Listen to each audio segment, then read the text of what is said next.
Oh, equality, sorry. My apologies. Oh, hi guys, you're appearing by video conference. I'm going to ask them to announce their names. Would you be kind enough to assist the committee and me more personally and Hansard, if you could announce your names and your positions, and I'd like to welcome you here today. Thank you very much. My name is Ghassan Kassasiya. I'm the Legal Director at Equality Australia. Thank you. And with you? Thank you. My name is Imania Brown. I am the Strategic Advisor and Project Lead for the Sydney Worldwide Human Rights Conference project at Equality Australia. Thank you. Now, one of the two matters that the committee would like you to consider before you address the committee. The first is that if you're going to quote anyone today, could you please refrain from swearing or offensive terms, which is regarded as being unparliamentary, for the benefit of the committee. And also, if you are going to name a person who may not wish to be identified in a public space, we ask you not to do that, again, for the benefit of the committee, and also show respect to the individual. Now, I invite you, either both or one of you, to make an opening statement. We say 5 minutes. Obviously, if you go over 5 minutes, it's just less time for questions. So I'm in your hands. If you would like to commence. Thanks very much, Chair. I will shortly just hand over to Manya to provide our opening statement. Just to preface that we strongly support this bill, as everyone deserves to be recognised for who they are. I have particular legal expertise in the recognition of gender, which I'd like to speak to, but we felt that it was really important that you heard directly from someone with lived experience. So over to you, Emmanuel. Thank you, Ghassan. Thank you, Chair, esteemed committee members. This bill is the result of decades of work by advocates who have sought to ensure trans and gender diverse Queenslanders can be recognised for who we are without the need for surgery. And I thank them for their tireless efforts on the ground in fighting for this recognition. Most Queenslanders take their ID documents for granted, but for trans and gender diverse people, these simple pieces of paper and getting them can be an incredibly painful, traumatic, and dehumanizing experience. Having ID documents that give recognition for who we are and ensuring that these documents are consistent with our gender identity is critical to our peace of mind and living our lives free of discrimination and harassment. So when our documents sync with our identities, the stress and fear disappear. Whenever we are required to prove who we are for simple things like applying for a job or to study or seeking access to services like opening a bank account, and especially for young people, a birth certificate might be the only form of ID they have. As a trans Fa'afafine woman who migrated from Samoa to seek a safe haven in Queensland, the ability to obtain a recognised details certificate that recognises who we are will give many like me who come from overseas that same peace of mind. My deepest appreciation and gratitude to the Queensland Government and Attorney General for introducing this bill. We are very happy to take questions now, and I yield my time back to my colleague, Ghassan Kassasiya. Ghassan, did you wish to address the committee before we go to questions? I'm happy to go to questions now, if that would suit you. Thank you. Laura? Thank you. Thank you very much for making the time for us today. We've heard a fair bit about the difference between the definition of sex and gender, and I'm interested in your organisation's perspective on those two terms. Yes, so I'd like to make a few points about this, and I think it's really important to separate the legal definitions of sex and gender from any sort of cultural, scientific, or even a public understanding of those terms, because the law already conflates those terms when it uses them in many statutes that refer to gender, as well as those that refer to bodily characteristics or functions in gendered ways. And they vary from statute to statute. So the law has already brought them together. And what this bill does is actually preserve those differences when they are intended. So clauses 42, 47, 58 and 128 preserve those differences when they are intended. So I don't agree, for example, with the submission that there are unintended consequences from these reforms, because the law actually preserves those differences when necessary. And New South Wales, WA, Victoria, Queensland and the ACT follow this approach without establishing any distinction in their birth certificate legislation. Tasmania does establish a distinction, but then goes and puts in place a whole bunch of interpretive provisions to close that gap back again, while South Australia and the Northern Territory never resolved that issue. And this is the problem with separating them and leaving them unresolved and manufacturing a distinction in law. What happens then? Most laws don't actually refer to gender. Some do, but laws aren't always deliberate about the terms that they use. So sometimes they use sex, sometimes they use gender, sometimes they don't even tell you what they mean. So they might refer to breasts or pregnancy, sisters, brothers. All these terms can have a gendered or perhaps sexed understanding. And what the law has done is look at each of those terms when they appear in light of the particular statute in which they appear, the purpose of that statute, and given meaning to those terms as it's relevant to that context. And I'll give you an example of that. Before marriage equality, when marriage required a man and a woman, the courts looked to what the meaning of a man and a woman were in, for example, allowing a trans woman to be recognised as a woman for the purposes of marriage.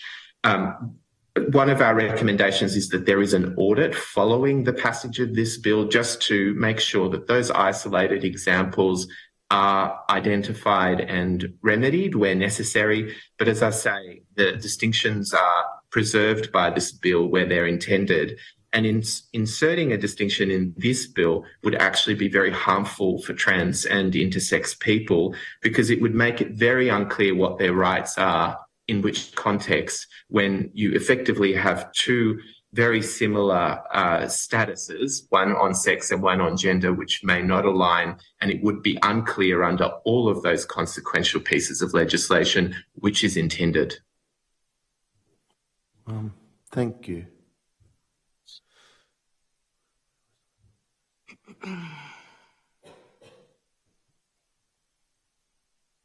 Yeah, Laura, have I asked you? I just asked the question. Oh, sorry, I've lost my way. Sandy? Thank you, Chair. Imania, can I ask a question? And earlier in the hearings, we've spoken about things like gender identification certificates. And if everybody had one of those, so you had obviously your birth record, that if you wish that to remain confidential, but for the purposes of obtaining, if you're immigrating or your, license or anything that you need your standard birth certificate for, if a gender ID certificate was used instead, would that be problematic for you in your experience, your lived experience? Would that have made anything more difficult? Thank you for the question. I don't understand what you're referring to as a gender identity certificate, because I came here from Samoa through New Zealand. So I arrived on a New Zealand passport. In New Zealand, I was able to change my identity and travel on a female passport because I've had gender reassignment surgery. But where in the living of my life in Queensland requires me me to offer a birth certificate, I cannot do that because my country of birth, which is Samoa, cannot change my birth certificate. Their laws won't allow it. But this legislation will actually allow me to get the equivalent, which is a recognized details certificate. So it will have my name and my gender as female. So I can use that in spite of a birth certificate. So the experience for me is like if I wanted to get married and they wanted to see a birth certificate, I can't offer a birth certificate. So I haven't been able to walk down the aisle or, with the person that I love. And, these things are kind of like really difficult for trans. And I've had gender reassignment surgery and it's difficult for me. So imagine people who haven't had surgery, like the humiliation and the harassment. And as I said, the dehumanizing treatment from authorities that require this birth certificate. And what I was saying, instead of a birth certificate, if those authorities recognised a gender identification certificate, so you didn't have to produce your birth certificate. And the reason why I'm asking this question as an option is that we have, those that are struggling with the concept of changing what occurred as in at birth, the actual sex, because they see it as falsifying a document instead of, the journey. Whereas something like a gender identification, and if we all had that and it was accepted, then our actual birth, what we were born as, is still on record, but it's confidential. So there's a couple of things that I wanted to mention here, and I'll defer to my colleague Kasan for the legal ramifications of that. One of the things is that at birth, nobody can determine what the gender of that particular individual is or what the sex is.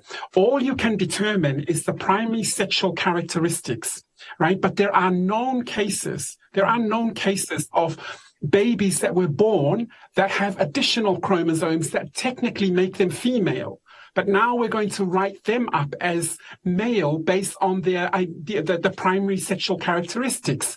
And for me, it's difficult to go down the track of a gender identity certificate. I think like the law should be about changing the laws to recognize, right, a gender, like for trans and gender diverse individuals, to recognize their gender markers and then have a recognized detailed certificate issue and have their birth certificates, if they were born in Queensland, changed so that it makes it a lot easier and seamless for them to access these services. Having the gender identity certificate is fraught because then you have added ramifications of like privacy considerations. What if that, I know the department will keep a record of it, but what if that is leaked out in public? What if a university decides to, well, I don't actually believe your gender identity certificate. I need to see your birth certificate.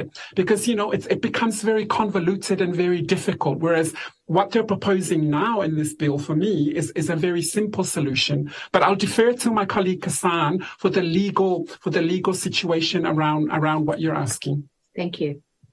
Well, I think Amanya's hit it right on the head. You only have a gender recognition certificate if you're trans, which effectively outs the entire population of trans people or people that seek to have a certificate other than a birth certificate. And we know that really unfortunately puts trans and gender diverse people at risk of harassment and potentially violence when their gender identity might be disclosed in ways that they didn't intend. Yes, but also, sorry, my question was that all of us would have a gender identification, not just those who are trans. So just to clarify that. I see. Look, I think the reality is we have a class of people who already have birth certificates. So unless you're proposing to withdraw all those birth certificates or issue everyone with a gender identity, it just seems like a very convoluted way to do what almost every other state and territory in Australia has done, which is just allow people to align their documents with their identity and their life. And what that means as well in not having mismatching identities is, and this is the situation now, there's not questions when, for example, you have to prove through a number of documents what your identity is, because For young people, it might only be a birth certificate that they have, but one of the issues that we have is at the federal level, for example, you can change your passport without the need for surgery, but your birth certificate remains not aligned with your other documents. So it can raise questions as to whether your documents have been falsified or whether they can trust them. So I think the issue of consistency across documents is actually quite important as well. All right, thank you. Thank you. That concludes this hearing. Thank you to everyone who has participated today and all those who helped organise this hearing. I'd like to thank the Secretariat and also Hansard, reporters. A transcript of these proceedings will be available on the committee's webpage in due course. I declare the public hearing closed.